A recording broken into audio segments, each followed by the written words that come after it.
You are now tuned to BS3 Network.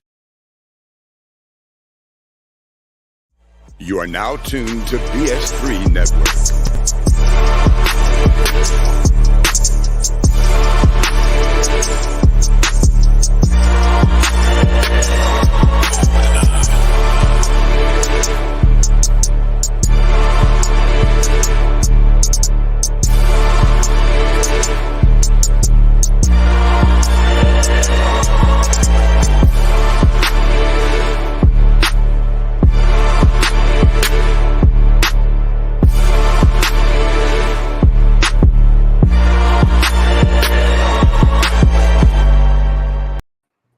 Bring back that beat, DJ in this mother. What's going on? Welcome to another episode of Queen, the Three, and King. This is your favorite BS3 Network show, the Fourcast. We have a special guest today. His name is, I'll tell you in a minute. But first, we need to get through our regular brothers here. We start here in Forney, in the great state of Texas, with the man known as Mayhem. You thought, who was that, Allstate? You thought Allstate had the Mayhem on their side? That Mayhem's a punk compared to our Mayhem. Talk to us, Mr. Wilkes. Oh, man. How's it going? I'm good. Doing all right. Fantastic. Monday went pretty good. I hope people enjoyed the Indigenous holiday. And, Well, my mama called me today. Yeah. And she said, if y'all know Black Mama, sometimes those conversations can be interesting. Oh, yeah. And she's like, boy, what you doing? I said, nothing, just at work or whatever. And she said, oh, you didn't take off for Columbus Day? And I'm going to leave the conversation right there. Right there. That's when the shit went left. Okay. Yeah. And needless to say, I had on the floor rolling, and whenever my mama say, "You's a fool," I was saying some stuff. Yeah. So, hey, now I didn't see much on the menu this weekend, man. I was doing all the cooking. No, that's good. That's good. I got to take breaks sometimes. Did I miss something? No, I didn't do anything. Okay. I didn't do anything. I just reposted an old picture because Facebook had brought it up, but. That tequila with the New York strip, but that was months ago. But that was it. I didn't really do anything out of pocket. Okay, all right. I'm gonna need you to get out of pocket then. All right. And next, we move by way of the state of Illinois to the gentleman from Built for This Network, known as HRAP-B, known as K-Rap, known as Texas HRAP. We don't know. It depends on the day of the week. We got Brian D. Williams. Talk to me, my man. I'm good, man. Ready to go. Everything good? All right. I'm interested to see some of the takes here. And then we go to our HBCU expert. We thought, he might have thought it was an accident that I brought him on, but based on the subject matter and his love of HBCUs, I decided to bring him on. Oh, yes. This is a 40-year radio veteran. He started at WKRP in Cincinnati with Johnny Flytrap Fever. Hey. Goodness gracious. Talk to me, AJ Jones. What's going on, man? Good to be back with the family. It was good hanging out with you and, yes, sir. and Ben Sutter III when I was there for the State Fair Classic. And boy, yes. I'm telling you, I fed a brother right, man. Yeah, I've been painting for biscuits for breakfast ever since. Good conversation, good food, all of it, man. All of it. I just need to know, have you broke the water out yet? Are you scared? I showed it to some people. I'm a little scared. But I did show it to some people. I was like, man, my day one got me this, man. I'm telling you, Doc. They were like, ooh, you ain't never paying again, are you? Yeah, that's right. So as you know, we got Ben out today. He'll be out this week and next week. And so we got us a viable fill-in. And, so I start thinking, whenever I think about a fill-in, I have to think about what does this do to our squad? So we didn't get no more hair. We got the same amount of hair that we had. We did get taller. So we can go with our big lineup now here and post some folks up. We ain't playing small ball. We ain't playing small ball. Yeah. And I don't know if we like the Celtics no more because Celtics back in the 80s was known as the ugliest team in basketball. Wasn't it, man? Man, they were. There was some ugly jokers. McHale, Dennis Johnson, Robert Parrish. Man, there was some ugly jokers, man. Yeah, man. And Larry Bird. Yeah, they won some championships, though. I'm a Lakers fan back then, so that's why I can hate on them like that. So we got a couple of folks in the chat room already before we dig into this review. We got the Blue Streak Freak in the house, Theodore Harper. She goes, hey, Fourcast family, what's going on? Uh-oh, who is this joker she got in this picture with? A-Rap, is this something we need to know? It's my brother-in-law. Okay. Huh? That's my brother-in-law. That's my husband. Yeah, she said last week she was married. Ain't nobody told me nothing. She said it last week. Just all of that. Ain't nobody told me nothing. And she spoke to AJ. She goes, hey, AJ. And we got Keisha LaShawn walk in the building. She goes, good evening, gentlemen. What's going on, ma'am? Then CJ says, brother, we're being second episode. He done skipped now. Don't worry about where he at. He been suspended from the Fourcast for conduct detrimental. Hell, that's why. And it had to be bad because all the shit Mayhem done did, and he ain't ever got suspended. 6 years. And we got Just Joe in the building. What's good, fellas? What's up, Joe? All right, let's dig into this, man. Let's get into our initial thoughts. Again, you see that we are reviewing Passing, the Netflix movie that came out in 2021. The plot is in 1920s New York City, a Black woman finds her world upended when her life becomes intertwined with a former childhood friend who's passing as white. So we're going to be courteous here. We're going to start out with our guest host, Mr. AJ Jones, and ask him, what are your initial thoughts, sir? Well, I got to go first, man. Look, I want to backdoor it, man. I want to backdoor it. But look, let me just say. That's what she said. Here we go.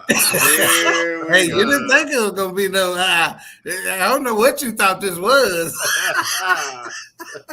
I thought it was interesting because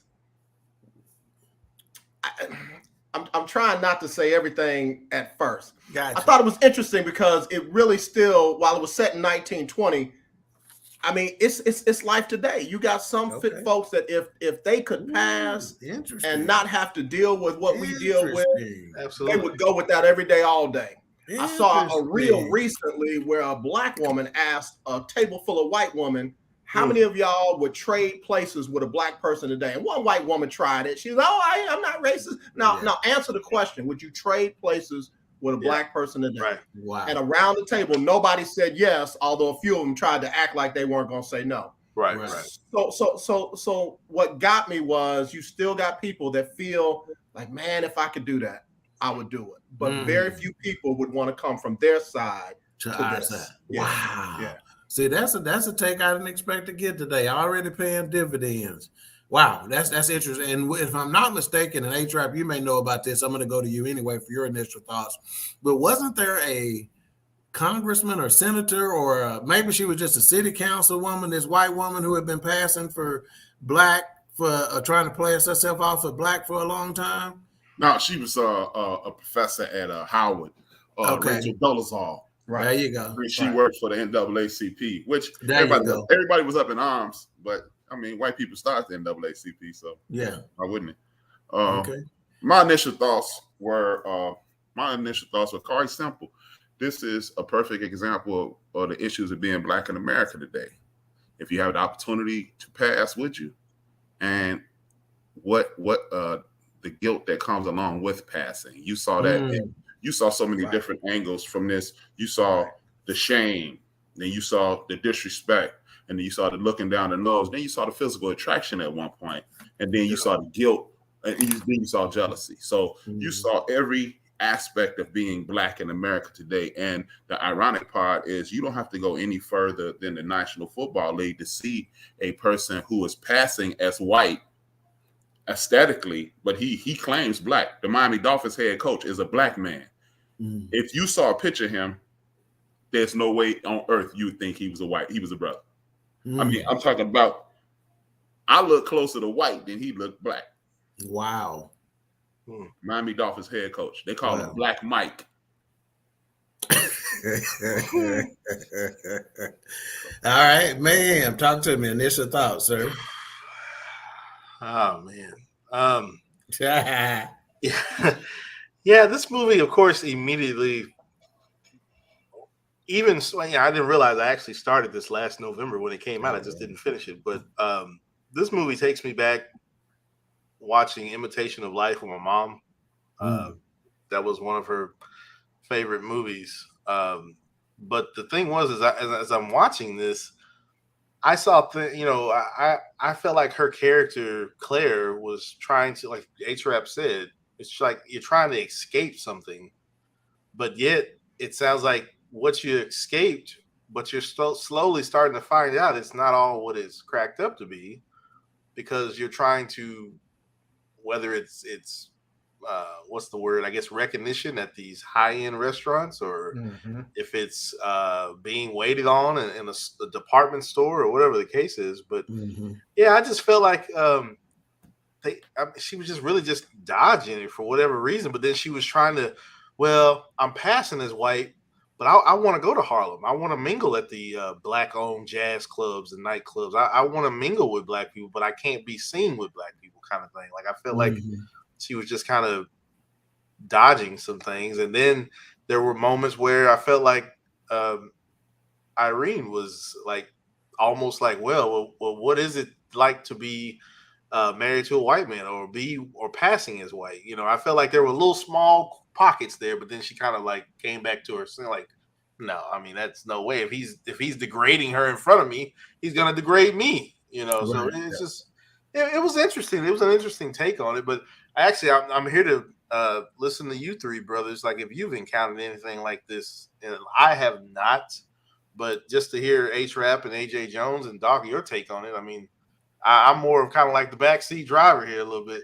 Yeah, no, I definitely have not. And I grew up, I don't know if I've mentioned that on this show, but my schooling is very interesting, and it kind of helped shape me into who I am today, right? I started out in a Christian private school up through the second grade. And the third grade was my first foray into public school, and it was a predominantly white, well-to-do neighborhood. My middle school, from the 6th to 8th grade, was in the hood of hoods, and I had mostly just blacks and Mexicans. Yeah. My high school, I was back in at the time, which was the rich neighborhood in my city, and that's the school I went to. So it was predominantly rich white, but we started to trickle in. Okay. Yeah. So as a result, I have the ability to thrive in the crack house or the White House. Right. It don't matter. I done seen them all, right? So I'm good either way. But I have not seen somebody try to, quote unquote, pass as white, although we have all, I'm willing to bet, if we really just think about it, let's just go and rip the Band-Aid and take the covers off this thing. We done all been around somebody. We may have even been called. We've heard somebody called or called ourselves, had somebody being referred to as either an Oreo, I said it, or a coconut, right? Which was trying to say you black on the outside, but you white on the inside. I think that was the closest to being to this scenario that I have been in our days, because I don't think it was a lot of that going on in our upbringing based on our ages. And I'll let y'all comment on that. Anybody? Any coconut Oreo situations? Yeah, I gotta confess, man. Back when I was a little younger, I learned the hard way that there was a difference between them and me. Yeah, I grew up in Forest Park, Ohio. It was a planned community. The mayor of Forest Park adopted me because my mom moved away, and up there in that county, they didn't do legal guardians. You either adopted or that was somebody else's kids. Right. So they adopted me so that I could stay there and graduate with the kids I grew up with. So I asked all the white girls to go to homecoming with me, all the white girls to go to prom with me. And while they was my friends, nobody said yes. I could come to their house and play with their brothers and kick it outside, but take my daughter out. Now, Ted, can you tell us? Can you give us the year there without? That was wow. So put it this way, I was there from 74 to 82. Okay, so late 70s, early 80s. Yeah, we still okay. Gotcha. Yeah. And they even wrote an article about the mayor that made me feel like I cost him his election, because they talked about, it was Forest Park. They called it the Black Forest, and they talked about all the black people that were moving into the area. Wow. And then they said, and even the mayor has adopted a young black boy. Wow. And for senior night, Mrs. Weirs walked out with Carl. Mr. Weirs walked out with me. And I didn't know until I got a little bit older that he walked out there to protect me. He walked out there to let them know, yes, this is my son while he's in my house. But no, man, I ain't gonna lie. I was like I was listening to Journey and Air Supply and Foreigner and The Best of Bread. And my sister was calling me, Oreo and that kind of stuff. My uncles were calling me. It be your own people. But you know what? Let me tell you something. It wasn't until I moved away and then I got called the N-word. And in reality, what the people in my neighborhood were calling me behind my back was the N-word, but in my face, that's just Ajax. My nickname was Ajax. That's just Ajax. So I wasn't knowingly trying to pass as white, but I was just hanging out with all my friends, and I was just, thinking that I was one of them and they was one of me. Yeah. And my sister kept trying to tell me, no, that ain't it. That's not what it is. My uncles was trying, no, bro, you can go to school with them, you can laugh with them, but ain't nobody gonna have you in their family. Right. And it's crazy because it was not until we graduated, until I came back and I was working at the radio station, then they was trying to holler at me. And it's like, no. Yeah. I was like Mike Jones. Back then you didn't want me, but now. Yeah. So again, I had to learn the hard way, and I learned it by moving away. When I moved down to New Orleans, Louisiana, and I was a nigger, spirit chucker, jungle bunny, and all those kind of things, it was a whole different deal. Those were the things that they were saying behind my back. But in New Orleans, at least they were saying it to my face. Yeah. And I had some respect for that, because at least I know how you stand. Back there, I had to do research to find out which ones was really my friends and which ones wasn't my friends. Right. And I'd rather know up front where we stand. So I ain't never tried to pass, but I unknowingly was leaning more that way. That's good. Because I'm blackly black now. I'm baby. I love everything black. I'm all about the black. I ain't kind of black. I'm not gonna stop being as black as I am. So you feel good about being who you are. Right. I'm blackity black. Nat Turner was a freedom fighter. He was not what y'all taught me he was. Yeah. Ooh. Absolutely. Ooh. Yeah, he the only brother I've seen to reach for the hot sauce for a breakfast biscuit. But anyway, back to Big Illinois in the building. What's up, man? I was thinking about you the other day. You good? Ain't you heard from you in a minute? Pastor Dodd in the building, checking in. What's going on, Pastor? Let's see. Keisha said, Mr. Brother AJ, I've been slacking on my picks. She has been. She has been. She got like I've 4 been turning mine in frequently, but shit ain't doing no good. Yeah, you ain't got in that top 5 yet. I ain't the only one, because there's been some. Anyway, Blue Streak Freak said she recommended this movie to Ben. Glad we're doing the review. We thank you for the recommendation. CJ said, yep, Doc, you talking about Rachel Dolezal. Just Joe hollering at Brother Illinois. Pastor said, I noticed how your voice changed as you explained. Ooh, man. Yikes. CJ said LMAO. Yep, I used Oreo like an MF. Yeah. Just Joe said, first time hearing coconut. That's kind of funny. Yep, we've heard that. Keisha said, Mr. AJ Journey and Air Supply went back in the day, though. Can't hate on your taste in music. Oh, my classic rock. Here's the thing, real quick. Here's a quick thing about that. I don't feel like that's a negative thing against black people, because if you sit up there and listen to some of those artists, they're going to tell you who inspired them. They're mostly black artists. Yeah, that's right. And it's no knock on you, no doubt. Jones, but I just matter of fact, interesting. That brings up an interesting thought. First of all, my classic rock playlist is the largest playlist in my Spotify. Period. Right. And think about how many white bands. Speaking of passing, isn't it ironic? Think about how many white bands that we did not know was white. Okay, Hall and Oates, I had no idea they were white. Right? Because I hadn't seen them. Now, the average white band, if you only heard their music up front, they could pass. Now, obviously, they're the average white band, so once you hear that, you figure that out. But just think about the number of bands. You know, the Doobie Brothers had some cuts. Once Michael McDonald got that you wouldn't think. I mean, you wouldn't know at all. So that is interesting. But real quick, let me say something that Mayhem said. Mayhem, back then, I had no knowledge, though. And I stay on the word, without knowledge, people perish. So I had no knowledge of these folks were literally the front faces for black bands that couldn't do what it was that they did. And they took our licks, and they took our runs, and they took our and all that. So now I know, and it's different. I can appreciate. Now I can appreciate music as opposed to being ignorant to it. But like A-Trap has always said, and Doc said, there was no genre. It was just music. Like, and I can't imagine what that probably was like. Just, I guess I could do it now, not taking it away from genres, but the fact that it didn't have labels, it was just, it's music.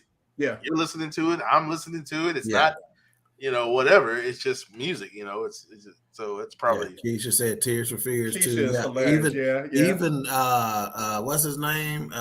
Kirk Franklin sampled a Tears for Fears song on the gospel song. Sure did. And then CJ said, Doc, I remember when I met you for the very first time and we was at the festival with Justin, you introduced me to the Doobie Brothers. Doobie Brothers got some hits, man. Doggone show did. And so we talked about this music. So the Chitlin Circuit, right, was where we went, and there's a lot of white dudes went on the Chitlin Circuit at those concerts and venues and stuff like that to pick up what they needed to pick up. And they took it back to the TV shows and they concerts and producers, and they did what they did. Elvis, watch this new Elvis movie that's out, which I hadn't done. But if you watch that, even his voice, his ooh, that was from a brother. And when I heard this brother when they played his records, which was about 5 years before Elvis came out, I'm like, God, dog, that Joker sound like Elvis. They're like, that's who he stole it from. Right. So I knew the moves and stuff like that, and a couple other things, but I didn't know the voice was almost mimicked specifically from that dude. A-Trap, passing, what is your experience in that situation, growing up in Chicago and whatnot? Have you ever, because I remember you told us last week, I believe, that you didn't even go to one day of school at any level with any white students, I graduated from college and never looked over saw a non-black person. So I mean, I don't have that experience. I mean, that's unique, isn't it?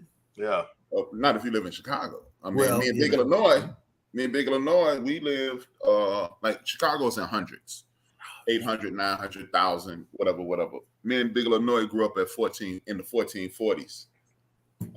We got a homeboy named Phil. Ironically, Phil was biracial. He was real light, so we called him White Boy Phil. Phil lived 1,600, which was literally 1,000 feet away from us. The people in our community did not consider Phil living in our community because that's where the rich white folks live. I'm talking about I could walk out of my house and look at Phil's house. Yeah. Well, that's how segregated it was. I mean, I got popped a couple times by the police just for being a half a block north of Phil's house. Wow. With a basketball in my hand. Me, Big Illinois, and Draz, we walking down the street, we doing the thing. Who can spin the ball the longest? Like all of us tried to do. And they rolled up on us. Where y'all coming from? Me being who I am, I thought they were joking. I thought they were just harassing us, just razzing us just to be like, hey, what y'all doing? I laughed. They told Big Illinois and them to go tap me a couple times. So I don't really have an experience of Oreo because when you meet Beacon House daycare, all black. When you meet Gladstone, all black. Weston House High School, all black. Morris Brown, all black. I have never sat in a room with the only non-black person in the class with me was a couple teachers, and I can literally tell you, Miss Dow, Mr. Buttervick, Mr. McDade, and one other dude, my whole experience.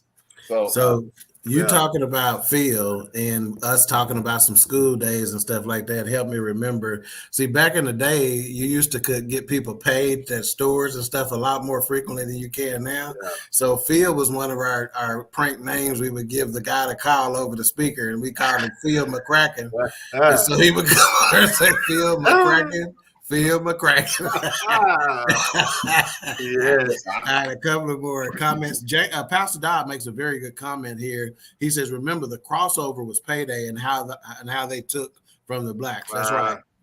Yeah, and in fact, up until a couple of decades ago, when you could cross over as an artist, that's when your money got real long. Right. They could play your music on their stations as well as ours. Right. Okay. So a little bit more about this film. So they had a budget of $10 million. I'm gonna give my first indication they could have did it for $500,000. Yeah. Believe it or not, this had a lot of critical acclaim, though. Okay, so the Gotham Independent Film Award it won Best Feature.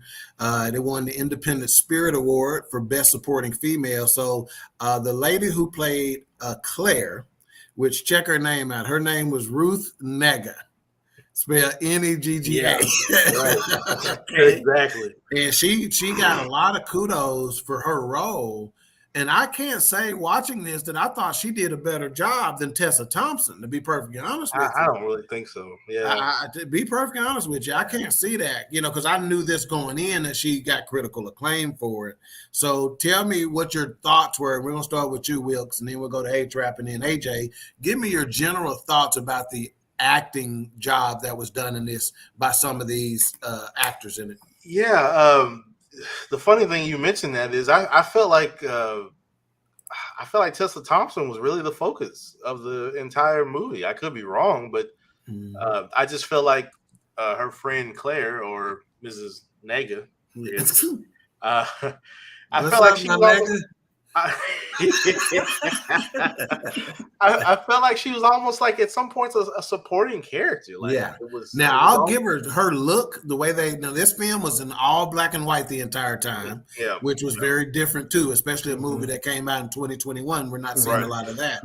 Now, what I will say though is from a casting standpoint and what she looked like in this film, they did a good job there, right? Right. And the fact that, and I was still trying to, even watching this a second time, I was trying to wrap my mind around. I'm like, Claire isn't much.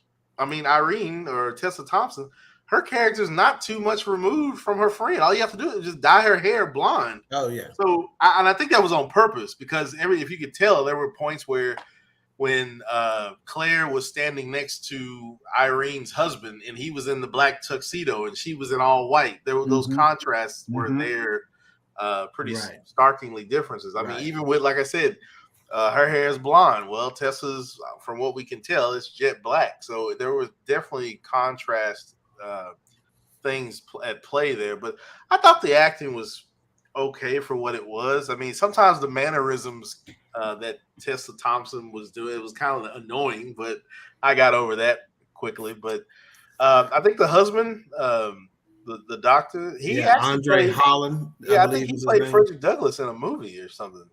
You're talking about the black? Okay, get it. The doctor or her husband. Yeah, I think he played. Quite possibly. I've seen him in a couple of things, and he's a pretty decent actor to me. And that Alexander Skarsgård, his brother, is actually really good as. And it's the first time I've seen Alexander Skarsgård, and I don't know. I may have seen him in other things, but I know his brother is really good as a bad guy and a good guy when he's acting. But no, I thought it was okay for what the acting was. I mean, I felt like it was in a Renaissance period. It was in the height of the Harlem Renaissance. I felt like they tried to deliver that with the aesthetics of the clothes and the cars and describing how hot it was in New York. But no, I didn't have too much to say about it. Like I said, I think Tessa Thompson I think that was her character. I've never read the novel, but I just felt like some of her mannerisms sometimes did kind of get on my nerves. But I think that was the point. I think it was just she was being coy and not trying to be seen in places she's not supposed to be. Mm-hmm. So a couple of things you've seen Alexander Skarsgård in that if I say it, you're going to be like, yep, okay. Number one, The Legend of Tarzan, the movie in 2016. Yeah. And then the True Blood series. Yep, Remember when that's vampires were right. all the rage. Yep. Right. And for whatever reason, white girls wanted to sleep with all kind of vampires. Yes. And he even played in the Godzilla King Kong in 2021 that same year too. I must have missed him in that one. Yeah. So I've seen him in quite a bit. He's a good actor, but to me he plays the asshole role much better than he plays. His brother does too. Yeah, his brother. Yeah. Him and his brother are like that. Yeah. A-Trap, what do you think about the acting, sir? Well, first let me touch on something. I looked up the director, and the director is one of the major reasons I like the movie, because she has lived this. She has the ability to actually live what was going on in the movie. That's the reason I liked it. And in regards to the acting, I think the acting was excellent. Personally, I think it was a perfect depiction of, like I said, it was so many emotions going through. First, she looked at the girl with disdain, like, how dare you pass? Like, I'm doing this to get an advantage. You doing this to try to assimilate. And then she started being jealous for a second, because she's like, but while you assimilate, you living the best life possible. Then she started pitying her because she was being denigrated by her husband. And then she started having issues with her husband, which led me to believe that there had to be some type of remember, it was this one scene when she initially came to the Harlem party, and her and the man were talking about the situation, and she snitched on her, which is out of character for anybody in our culture. We would not snitch to the dominant culture on one of our people. If you pass, then that's your deal. Yeah. But when she snitched on her, she made a statement that stuck out at a later point. She said, we're all faking at some point. We're all pretending to be something, which led, and then she's being envious of her, because how dare you? I'm in this community 24 hours a day, 7 days a week, and I can barely fit in.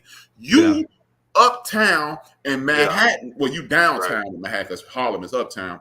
You downtown in Manhattan pretending to be something, and you've assimilated perfectly into my world. So now she's jealous. And then when she started seeing how she was fitting into the situation, she got sexually turned on. She did. She started, and which led me to believe what she meant by I'm pretending to be something, because look, I could assimilate, but I'm too good to assimilate. So I won't assimilate, but I have to hide that I'm a lesbian, because I'm with this husband who could, as you notice, throughout the entire movie, the husband continued to make sexual advances and she rejected him. Which made me believe that you were really a lesbian. So that was just a bridge too far. I'm not going to be a lesbian. I'm not going to be a sellout and a lesbian. I'm going to pick a struggle. So she picked the struggle of being black. So I do believe she did a great job at showing all these. Look, she got the oppression of being black. She got the double oppression of being a woman, and she has to hide being a lesbian, and then she has the jealousy of somebody who's assimilated into my world better than I can, and then I'm out. Another thing that I noticed about this has nothing to do with the acting, and maybe you'll touch on it later.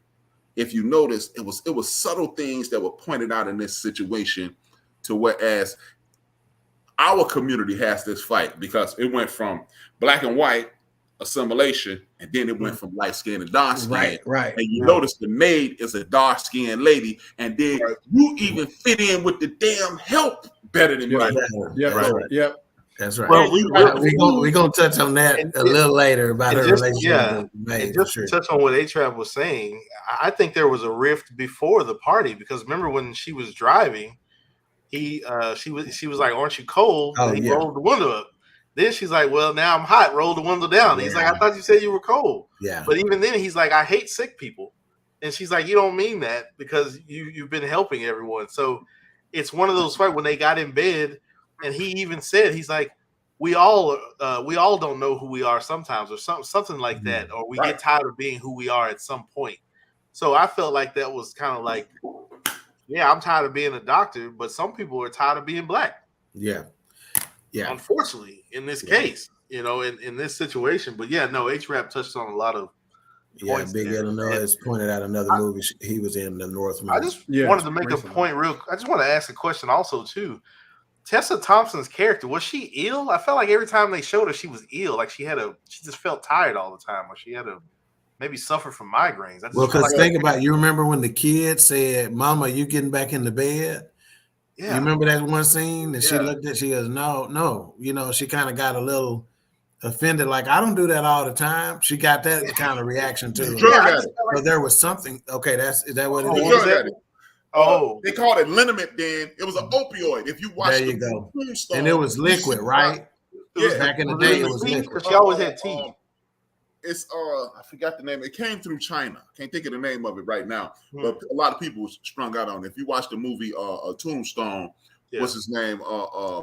Doc Holliday? Not Doc Holliday, the lead dude. Wyatt Earp's wife was sprung out at the same time. And we're talking about the exact same time period.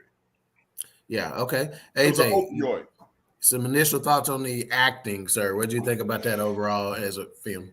So, you know, I got to tell you, don't ever let me follow A-Trap again because his stuff goes so deep. My stuff feels remedial. But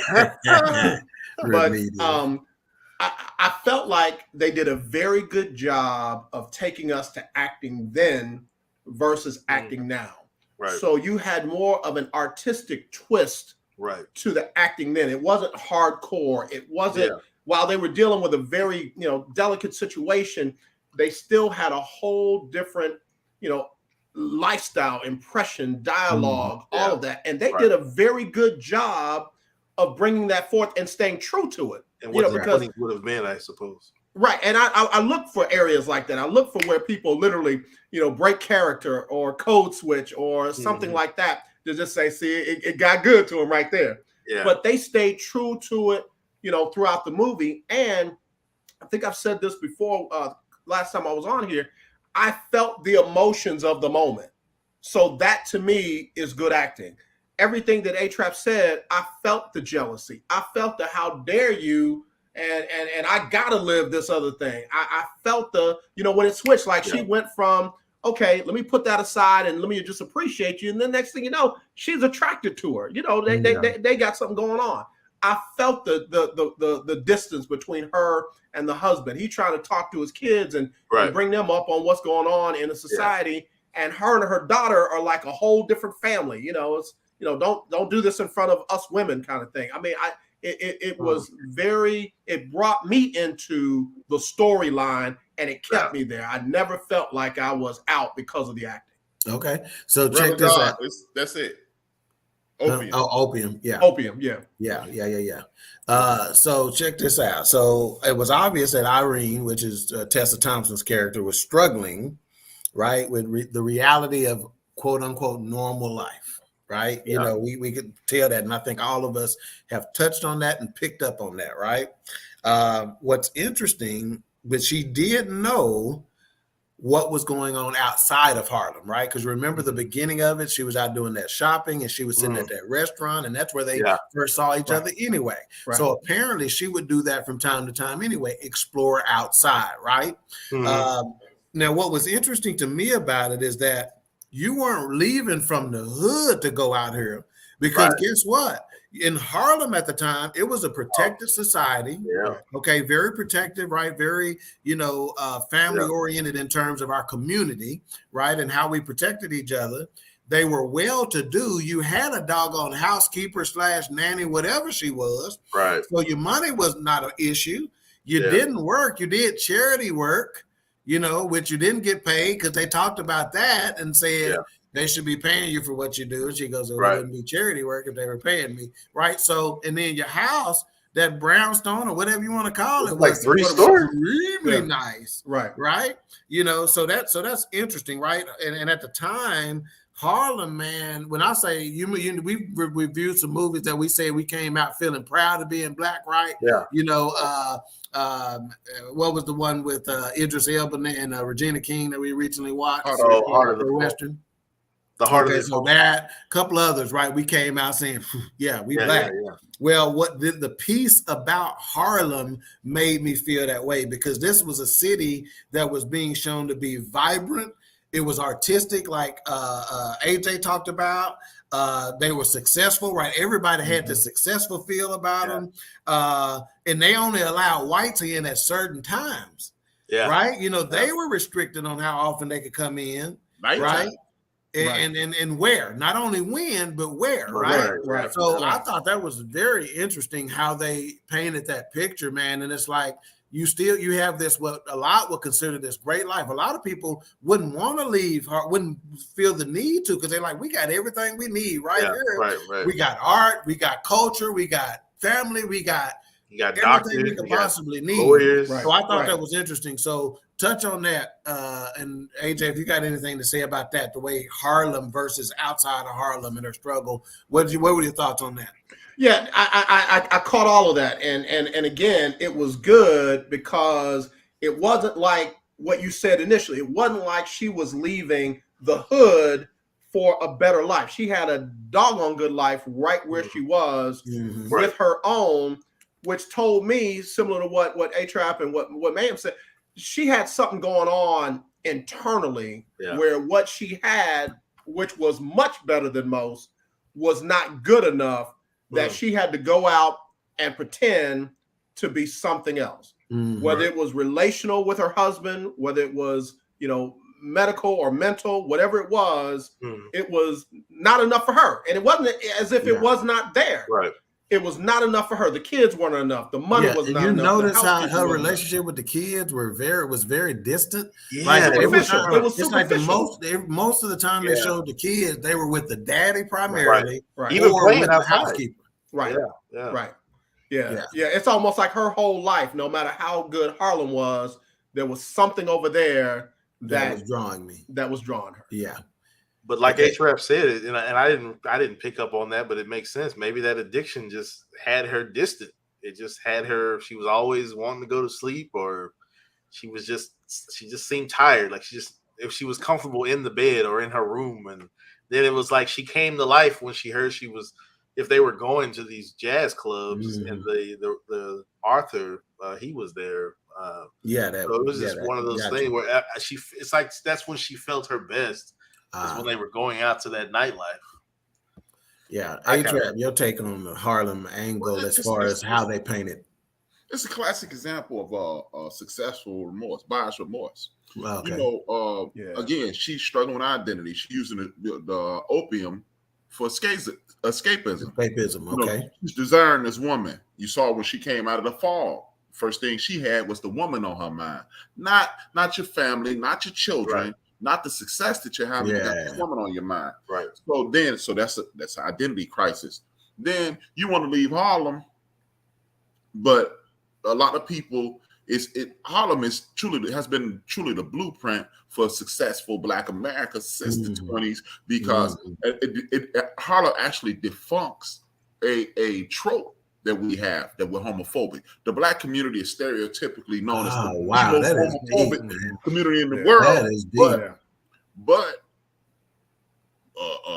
some of the most popular gay people are from our community are from Harlem, and they were accepted. They were never identified. Right. That's true. When you talk about what's her name? I can't think of her name. She used to run with Foxwood Robinson, one of the greatest legal minds in the history of America. She actually bet my man Thurgood Marshall that the laws would change and won. Clearly they changed. Yeah. So she couldn't she was never going to be happy with the life that she chose because I'm proud to be Black, but I am a lesbian. That's what I kept coming back to. I'm a lesbian. That's why I don't relate to these children because I had these children under duress. I'm a lesbian. That's why I don't relate to this man because I'm with this man under duress. I am a lesbian. I cannot live who I am because I could assimilate, but that's not what I want to do. I just want to be me. And being me, I have all the trinkets, I have all the toys, I have everything I want, but I'm not me. So I'm going to struggle with that. And I'm going to hide behind these drugs. And what I'm going to do is go into white America because white America has accepted my lifestyle. I truly believe that older white gentleman understood exactly who she was, and that was the basis of their relationship. Because I can for once be me. And again, it goes back to the statement. At some point, we all are pretending. Yeah. Right. Okay, we're going to pause just real quickly for station identification, and then I'm going to come back, read a couple of comments. And there's this angle. I want to kind of stay in the area that we are in, and I want to ask why you think the film handled something the way that they did. BS3 Network, changing the way you watch TV. All right, we got BS3 himself in the house. He goes, "Good evening, fellas. What's up, my man? Hope you're doing well on your suspension." He says, "Thanks for the recommendation." Pastor Don said, in another film, The Jazzman Blues had a storyline with the addition played an important part in the lives of the Black community. Oh, absolutely. And Ben also said Harlem during that time draws a parallel to Black Wall Street. I kid you not, that's exactly the note that I just wrote. I just put Greenwood vibes is what I put on there because they were giving me that big time. So we touched on this lesbian angle to where all of us have picked up on the fact that she feeling old girl. Why do you think the film chose not to explore that at all? Not to dig into that or take us there with regard to that? Who's first? Anybody who want to go? Oh, I'll go. Okay. I think if you explore that, you take away from the magnificence of being Black and the problems that we have dealing with each other. Like I said, you got the Black-white thing. Okay, a lot of us wanted to assimilate. A lot of us still want to assimilate in one way, shape, form, or fashion. You know what I mean? Whether it's being successful, whether it's being academically strong, or whether it's just being powerful as an individual. We all struggle with that because we've been taught that that's better. That ice is colder than ours, right? Yeah. Then, if you explore the lesbian thing, you take away from it. Because let's not forget, the movie, in my personal opinion, the movie's in black and white to distort, to take away from the light skin, dark skin aspect. If you notice, all the men in the movie are dark. Or dark. Right. And all the women are light. And then you got white women intermingling in with the darker brothers. What do? They go get a darker Black man to dance with the white girl. With the white, pretending to be white. Yeah. And who they consider to be a striking, handsome guy. Right. So what you do is, if you bring this in, it takes away from the struggle of Black people dealing in America today, 50 years ago, and 100 years ago. Because and it's this other movie. It's another movie. If you really want to get a hold of what we're talking about, it's an Anthony Hopkins movie. It's called The Human Stain. It came out in 2003. Anthony Hopkins is playing a college professor who's a Black man. Wow. And he messed around and called somebody. So. And he's Anthony Hopkins, so he looks like a white man. And I sent you the picture of the coach. Yeah, I saw that. That was crazy. I saw that. Oh yeah, I looked it up a second ago. Yeah. So I think that's why if you explore this, it becomes less about our struggle to fit into society and more about the gay and lesbian things, which would, in essence, turn a lot of people off, and people wouldn't respect it as much. But it's a lot of us talking to us, like Dr. Greg Carr calls it the governance structure. It's the social structure. The social structure is how people see you, and the governance structure is how you see yourself. This movie was about how we see each other. There you go. Right. Wilkes, any idea? Your touch on it? Your thoughts on why they didn't go there with the lesbian angle, and did you want to see them go there a little bit more? All that kind of stuff. Yeah, when I looked it up, I didn't. Like I said, I started this last year in November, and I didn't really think to see if it was a novel, but yeah, it mentioned the romance that was there, and of course, I guess like H-Rap said, they really didn't want to make that the focal point, even though they wanted that tension to be there throughout the movie. Yeah, because they had some overt glances from the moment they saw each other. Oh yeah, even when she saw her in the light when they were in the garden, they were right. The way she looked up and stuff like that. Yeah, I mean, it was definitely tension there. I just felt like she wanted to tap it.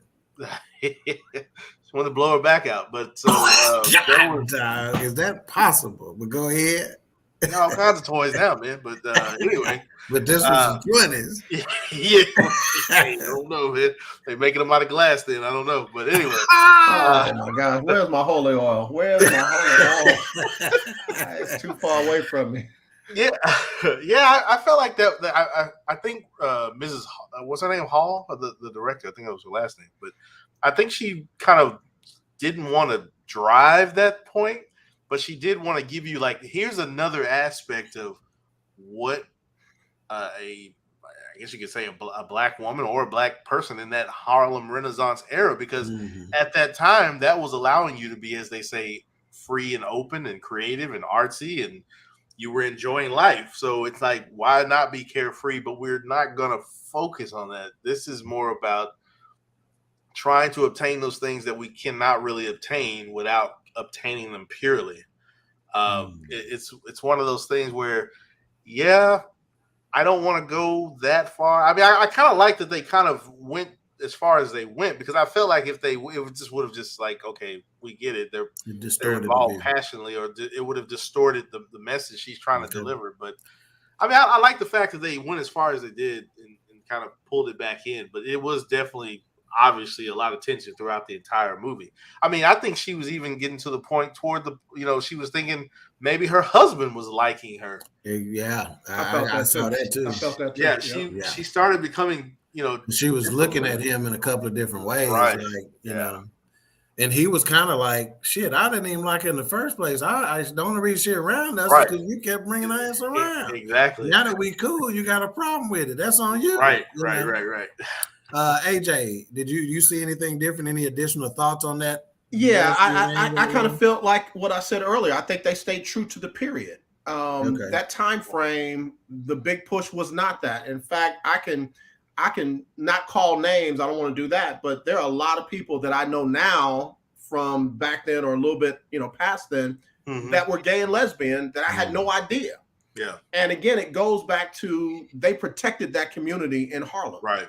They that knew. Those that didn't know, they didn't know. I remember watching the movie about the women baseball players, and it was so important to them not to look lesbian, not to be lesbian, because they would get kicked out, they get ostracized, they get beaten, and what have you. And then you saw the family dynamics with that. Not to change movies, but I felt like they just stayed true to the period, and that's why they didn't dive into it more than what they did. I do think, though, it was prevalent. I didn't see it initially until you guys start talking about it, because her addiction was a problem, but it was not the problem. It's the result of a problem. And she would have had to be dealing with something serious for her to think that addiction and that drug can take her away from it. It didn't do enough. Now she got to go try to live a whole different life of a whole different race.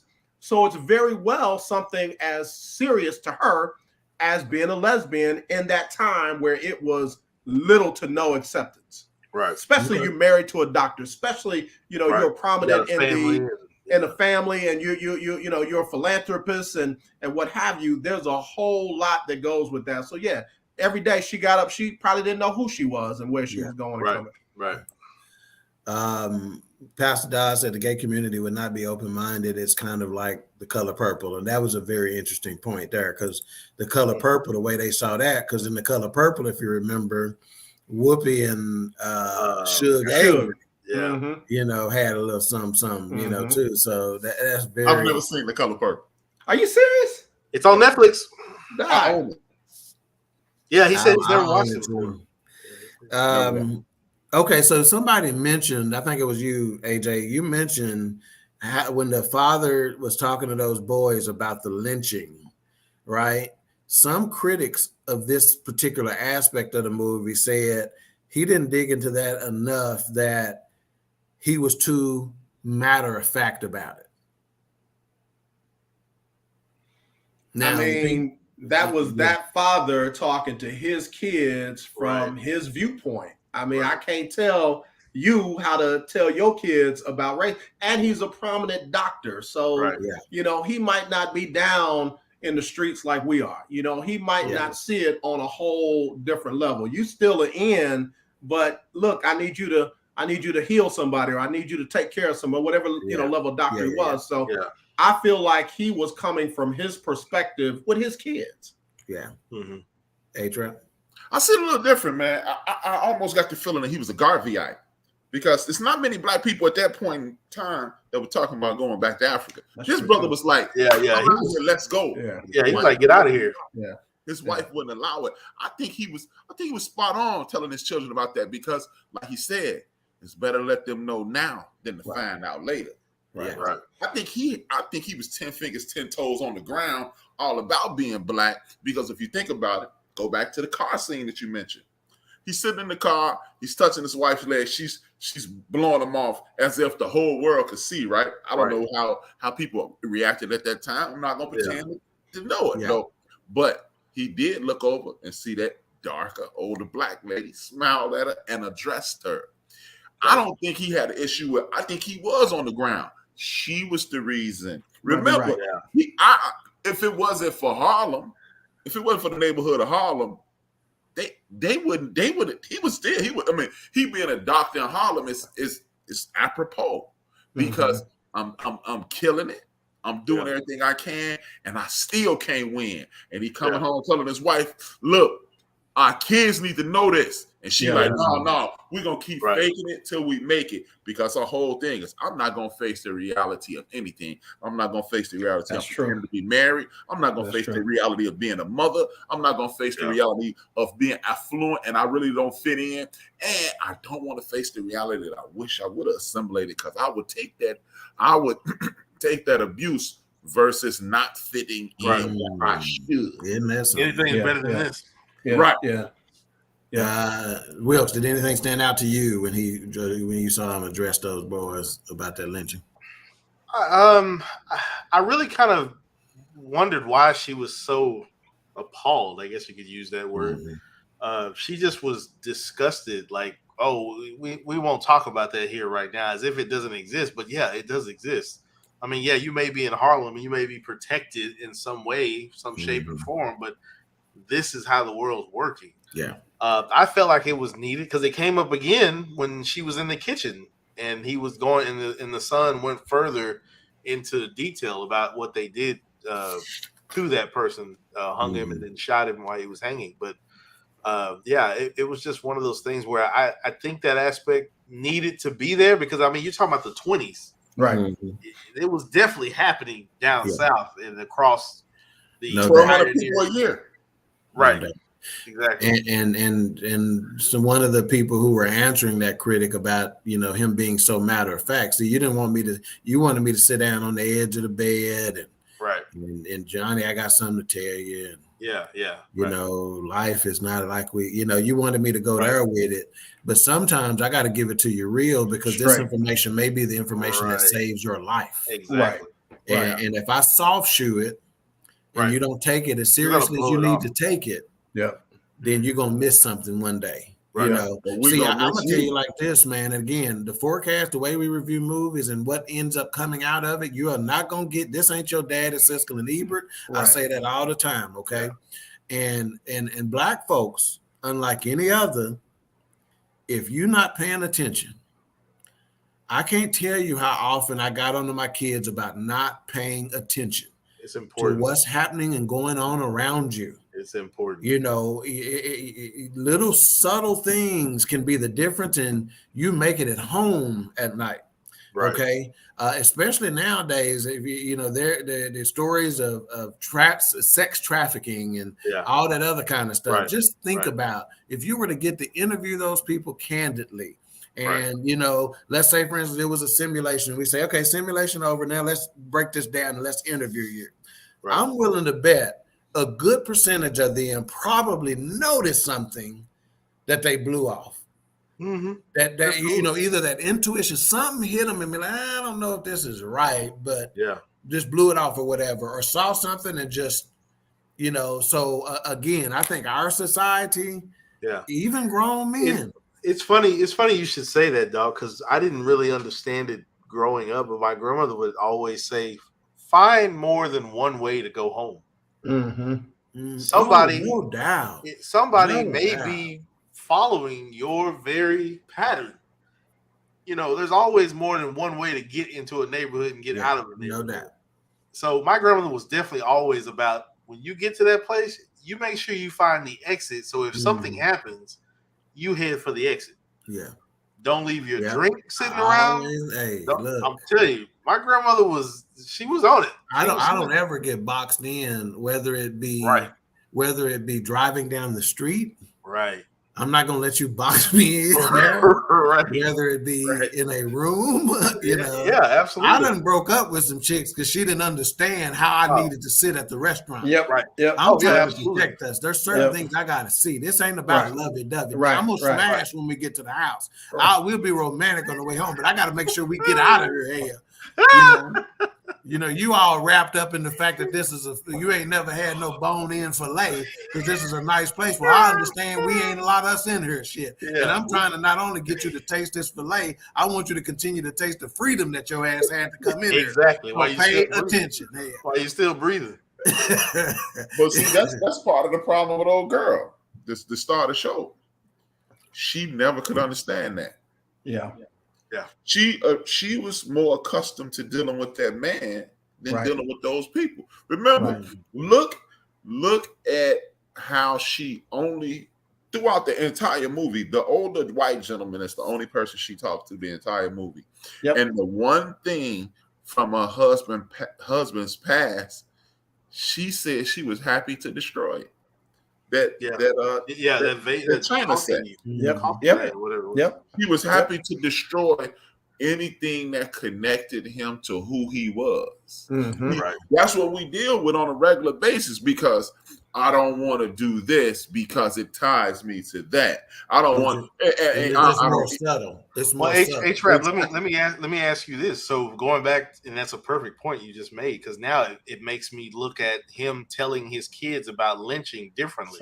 Same. Is she trying to erase that as if it does not exist? Yes. Like you're not tied to that anymore because you're a prominent doctor. We don't have to deal with that. That's exactly what we deal with on a regular basis because I I've seen it. No comment. I've seen it. I ain't gonna say well I've seen it because I got people watching and I don't want. We got you. Okay. But I've seen it in my family, man. You know what I mean? I've seen it in my family where why you talking like that? Why you acting like that? Yeah. Oh, absolutely. Absolutely. I'm the blackest sheep in town. Right. Because and the funny thing is, and I ain't better than nobody in the world. Right. But I had the privilege hanging out on the west side of Chicago. I had homeboys and family on the south side of Chicago, being raised on the north side of Chicago. Yeah. So I could look out my window and see a Maserati and a Rolls Royce ride. I could go on the west side, see some of my homeboys gang banging and dope dealing. I go on the south side and talk to some of my homeboys about that's Craig and Aaron. They convinced me that, hey man, go to school. As a matter of fact, when I dropped out of school, every time Craig called me, hey, how you doing? Go back to school. My homeboys out west was about survival. So I had the privilege of being a part of it. And then 1/4 mile south of me was the most dangerous housing project in the United States of America, Cabrini Green. I'm hanging out in there. But everybody telling me it's crazy. But some of the best people I know came out of there. Right. So, but what we'll do is, I said all that to say this. A lot of people, and this is the beauty of my mother, rest in peace. My mother moved to the north side where the good folks were, but she never stopped going to the south side. And her homegirl, Mary Thorne and Deborah Hubbard, lived on the west side. Her family's on the west side. Mary Thorne, me and my mom will go to Mary Thorne and Deborah Hubbard's house on the south side, and we go to my aunt's house on the south side. So my mother never thought she was above anything, but a lot of people will hit that north side of Chicago and disappear like Burt County. Right. Never come back. And it's because being poor is shameful in America. And there ain't nothing wrong with being, like, I got a homeboy named, I don't know his real name, we call him 46. 46 would be like, hey man, ain't nothing wrong with being broke, you just can't get what you want. Right. And like my grandma said, like my grandma would say, yeah, you can have that Mercedes, but you might not be paying bills, but you can have it. You might be struggling. Pastor Dow said, "Someday you the bug, someday you the windshield." Straight up. Some days you get the bear, some days the bear gets you. The Blue Streak Freak says, "Our great grandfather was very light skinned with fine hair, but he was black, and my great grandmother was dark." Wow. Mm-hmm. Hey man, I mean, I've seen it, man, and to the point. I'm gonna keep that to myself. I'll tell y'all that later. All right. Hey, I've experienced colorism, and I didn't have to leave my house. Yeah, and it had nothing to do with my mother, because my mother's a lighter woman. My father, black, made Wesley Snipes look light skinned. Well, it wasn't at my house, but I know I got a family nickname that has something to do with colorism. It was Brownie, because I used to be a little lighter when I was a younger person. But I stayed out in the sun, so I would come to the house a couple shades darker, and I became Brownie. Yeah, and it wasn't a honorific. I'll tell you that. But as a little boy, it didn't mean anything. Yeah. Right. So we always trying to escape that thing, man. Right. One more aspect of this I want to touch on before we get into our ratings and final thoughts, and that is, and I'm gonna start with you, AJ, on this. Why? Okay, did it seem to you, number one, that Irene, which is Tessa Thompson's character, treated her maid poorly? And if so, why do you think she treated her so poorly? I think that goes back to what we were just talking. I felt like it was a colorism thing, because she felt like she felt like she was white, and she felt like she had that superiority. Right. But here, when you had a lady that came in who looks white and who is passing as white for different reasons, she could relate to her. Right. To the point where she's sitting down next to her, they homegirls, they just taking in the vibe, they just taking in the moment. And all of a sudden, this woman who had authority, the maid is talking to her like, listen, she's just talking to her like she regular. That authority thing was gone, because she had that sense of protection and that sense of connection. But I don't feel like she ever developed a friendly relationship with the help. Right. Partly because she was black, partly because of the socioeconomic different. I see it differently just listening to you guys. I feel like the husband created that lifestyle for her. Right. Yeah. And everything that was set up like that was for her, because he did say, we could leave, we could go, and and all that, and she wasn't hearing none of that. So to tie it all together, I feel like it was because she was darker. I feel like it was because she felt like she was better than her, and she tried to keep her in her place when she was in that house, until this other lady came and showed her a whole different thing that she didn't think she should see, or she would see, I should say. Right. All right, Wilkes, your thoughts on how she treated the maid? Yeah, kind of following what Mr. Jones just said. I felt like in that one scene when she came in, and they didn't really show the maid, they just kind of had her off camera a little bit, and she was taking things out. I felt like Tessa Thompson's character, once she had been around her friend Claire, she got this air of like, oh, well, if she's getting away with it, my skin is lighter. Let me see if I can get away with it. With the maid. Yeah. And then it was at one point where the maid was like, can I help you get something?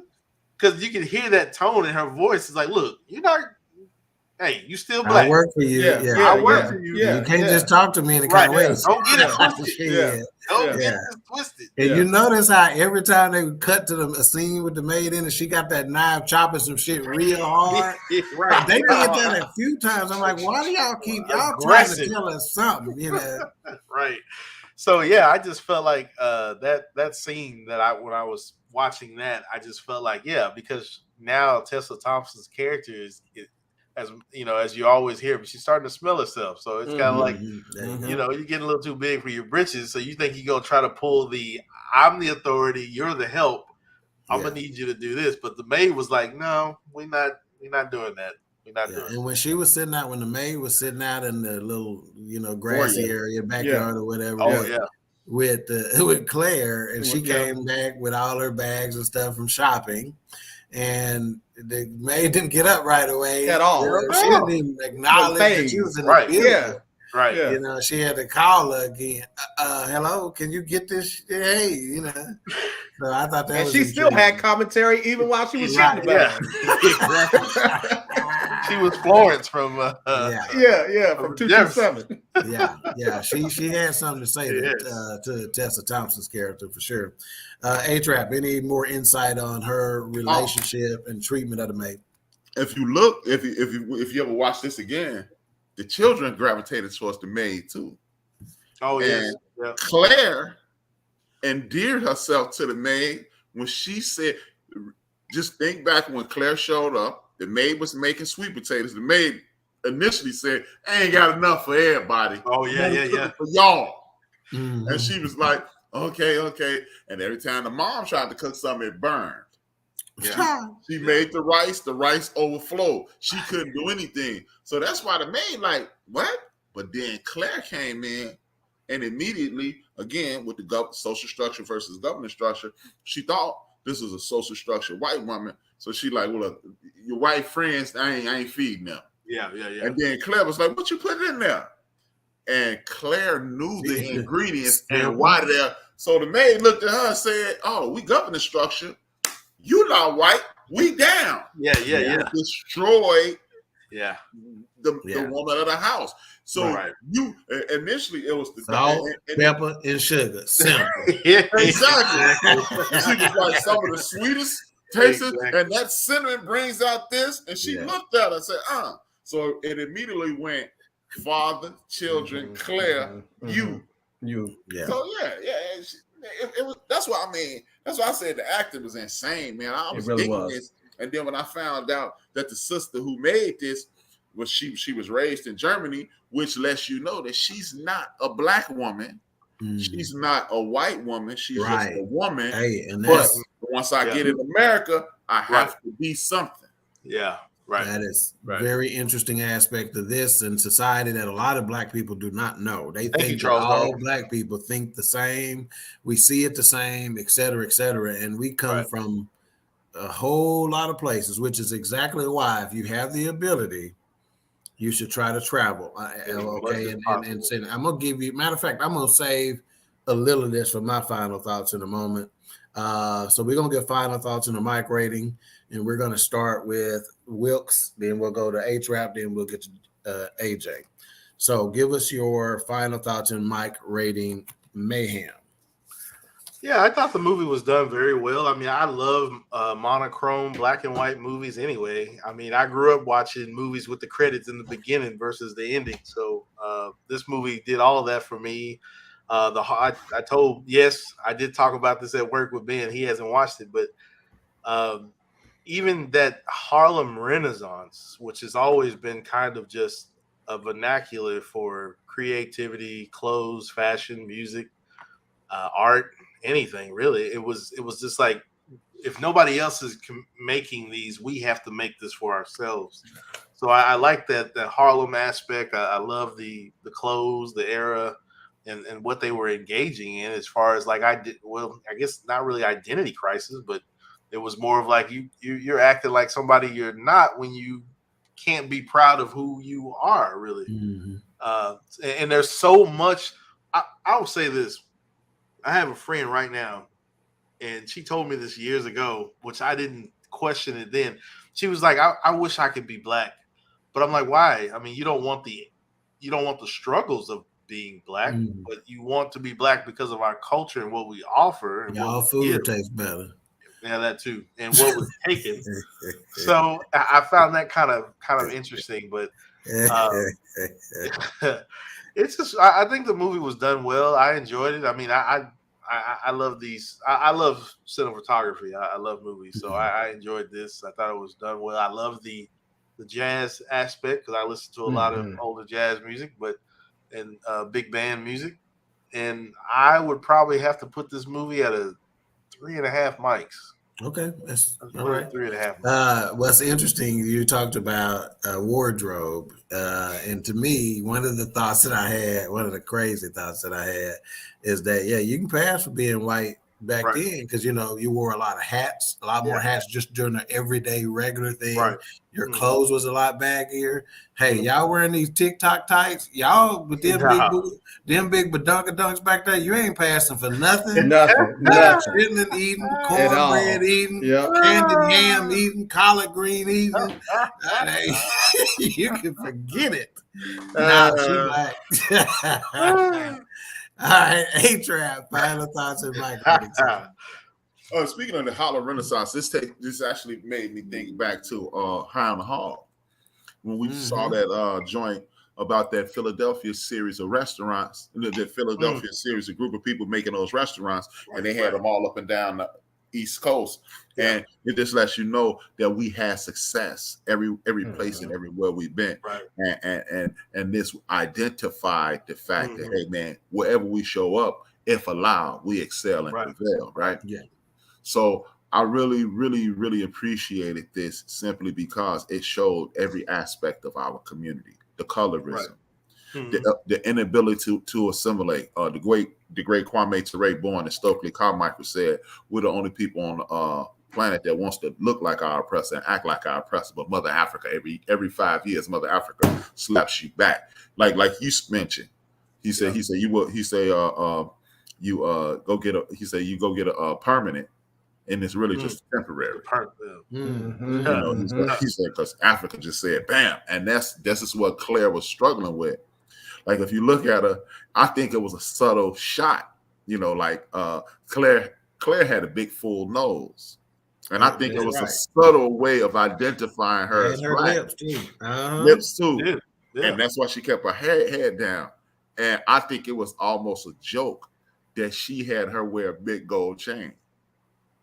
If you think about it, at the very beginning of the movie, Claire not Claire. Irene, I know what you mean. Yeah. The star of the movie, she had a big gold chain on, and I think that was like, "Hey, you black? That's why you wearing that gold chain." I think it was just so many different things. It was so many different situations in which you saw yourself, and you saw why people. It was more of a. This is why people do what they do versus judging them, waving your finger. Because the husband lets you know, don't wave your finger because you don't know why I'm doing this. Right. It was so many different aspects of this. It was Claire, and it reminds me of the spook that sat outside the door. I moved into this white world because I thought that was what was up, but now I'm gonna come back and give it all to the brothers and the sisters. The doctor, I moved up and became a physician. I reached the highest of the highs. I don't even want to be up here though. Right. Like Doc said, I'm ready to get these chitlins. I'm ready to get these collard greens. As a matter of fact, I'm finna go be a booty scratcher. I'm ready to get up out of here. And it had her saying, no. I ain't come this far to go back to being that N-word. No. Yeah. So it just showed the constant battle that we have in our community. And instead of just saying, you know what, Dark is cool, Dark is light skinned, Wilkes is cool, he dark skinned, brother AJ, he cool because he's like they used to say, he's the octoroon, and H-Rap, you the help, and you cool too. You're a butler, but you still cool. Right. And it just it's this classism thing that has been destroying us since the word go. Absolutely. I mean, look, like you said, even with like the house nigga. I mean, you got. If we in the fields, we work in the field, but then you have the house Negro. It's just like you already think you got a little shoe in because, you got a little room and board. You might be serving them, but you're not out there sweating and picking cotton. Exactly. So I get 4. Don't put that up. Don't put that up, dog. Don't put that comment up. Let's see. Theodora said that's how my great grandmother was, like dark like Snipes. Pastor Don said, like A-Trap, I said we can see black in you even if you're trying to pass and don't get too close. Keith said, damn, A-Trap, what's your mic rating, man? All right, so it's 4. All right, AJ, your final thoughts and mic rating. What's crazy is this movie suddenly took my thoughts back to the Willie Lynch letters. Wow. I mean, seriously, it was subtle enough because it just shows that, man, they ingrained that theology, for lack of a better word, into us to where it's literally human nature. Where you done made it by all measurements, all intents and purposes, you done made it. But because of something in you, somebody else got something better to you, and it just happens to be lighter. Wow. Yeah. You'd rather be white than be a black lesbian. You'd rather be white than be married to a successful doctor in Harlem. You'd rather be white than have 2 beautiful kids and a nice brownstone. And then you get mad at somebody who's doing what you want to do better than you. Yeah. And they just happen to be you. You're not even trying to learn from them to do what you want to do better. You hating them. Yeah. I fully believe she killed her. I fully believe that when she pushed her back, she was the one that pushed her over, not the husband. She was the one that killed her. Yeah, they tried to leave it. They tried to leave it to an interpretation, but I'm pretty sure I know she. After assuming her husband was liking her, or she was taking her away from her, because like A-Trap and like we've said, there was a romanticizing in her mind, and now my husband is trying to take you away from me, and your husband is upset at you because he found out the truth. Oh, absolutely. I'm pretty sure. Yeah. And that just closed off my point. And Keisha, I'm going to get my rating. That closed off my point. Rather than let her live in this world and do what she want to do better, you got to die. You can't even exist no more. And why not the perfect resting place in the white snow? I mean, they did a great job. This way, if the husband. Because he never identified what she was lying about. She could have been lying about being black, or she could have been lying about being up here being touched by these black folks. Because remember, the husband said, I wouldn't even want my wife touching one of them. Yeah. So if you up here kicking it with him, you out now. And if he puts her out and she's educated and she come up here, she already down your main black girlfriend hanging out with her. Yeah. The husband is warming up to her. She has not only assimilated into your world, she may replace you. Yep. So she had to get rid of her. So from that point alone, absolutely, I give it 4.5 mics because they did a damn good job from all aspects, from scenery to cinematography to storyline to just staying true to the genre. They did a damn good job. 4.5 from me. Okay. Oh, man. All right. So for me, my final thoughts are simple, and that's be yourself. It is much easier in life to be yourself because you don't have to fake it, right? You try to pretend to be somebody else. You got to remember who you're trying to be, and you got to remember what that requires. But you don't have to remember anything about being yourself. You just have to do it. And I would suggest that you travel, because when you travel, it shows you, it exposes you to so many different aspects of life, number one, but our culture, number two. And I would say invest in experiences, not in things. Okay. Right. In fact, because of the when we saw the High on the Hog, 2023 will not end without me going to Hilton Head, South Carolina area and seeing the Gullah Museum and the Gullah Trail and eating some of that Gullah food and stuff like that. 2023 is not going to end without me experiencing that. Right. Absolutely. In fact, had the hurricanes not been hitting right now, I'd be there. That's where I would have went for my October to November trip. Hey, check this out. I want you to go to St. Simon's, Georgia. St. Simon, okay. Yeah, they right there, right? Yeah. It's right where Georgia, Florida, and South Carolina meet. Yeah, that was on the list. It used to be an enslavement port.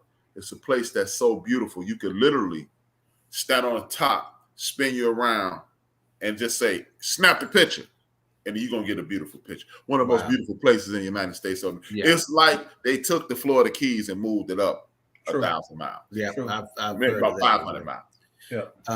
Let's see, last few comments, and then we're going to sign off of here. See, Pastor Dodd said that's something to talk about, that letter, the facts of the letter, but the writing was a real person.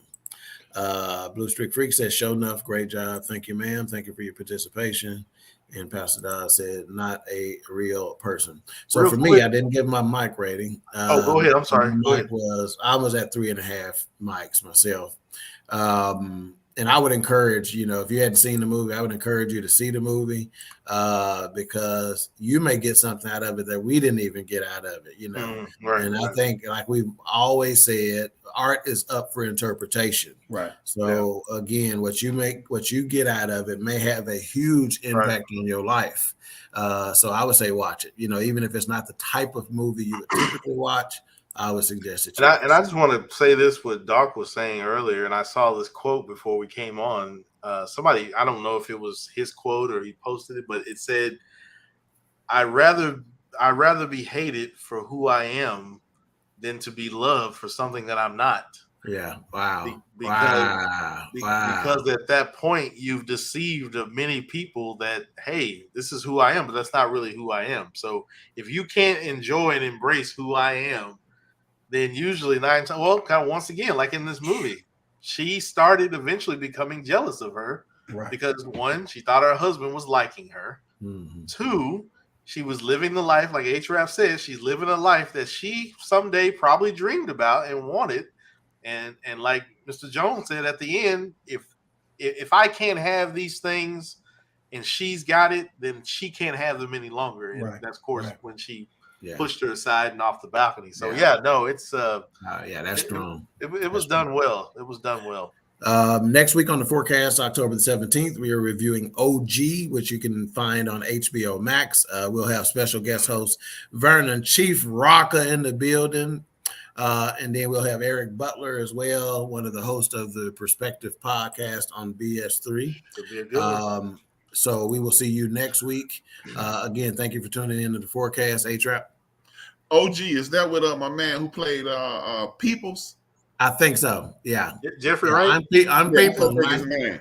Yeah, he also plays in the good HBO series Westworld. Yeah. I like him and everything he's in. And he's been in a few James Bond. Remember, he was in that movie we reviewed where the kid got killed. Yeah. He was ASAP Rocky or one of them. Yeah, you go.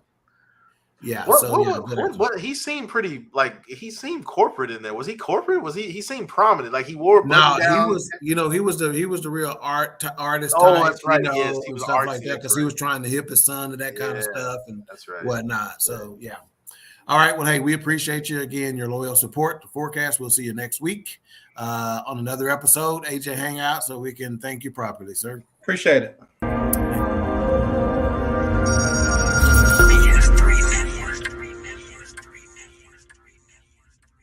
BS3 Network, changing the way you watch TV.